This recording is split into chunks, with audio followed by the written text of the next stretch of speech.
Har kuni kutib o'tasiz. Boshqalar esa oldiniga siljimoqda.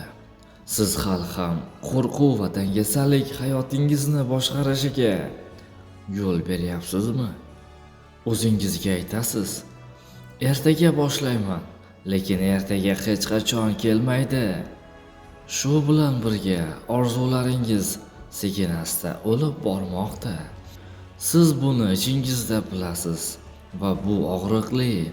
Har bir soatni bekor o'tkazish qaytmas imkoniyatni yo'qotishdir. Prokrastinatsiya shunchaki dangasalik emas, bu hayotingizni qo'ldan boy berishdir. Shunday ekan, qanday qilib bu sikldan chiqish mumkin? Mana prokrastinatsiyani yo'q qiladigan 3 qadam. Kichik harakatlar.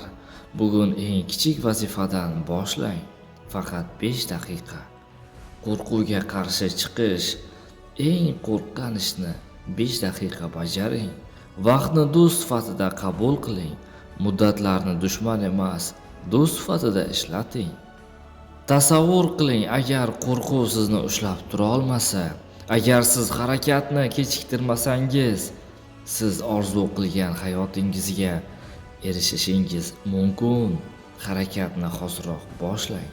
Motivatsiyani kutmang, harakat bilan yarating.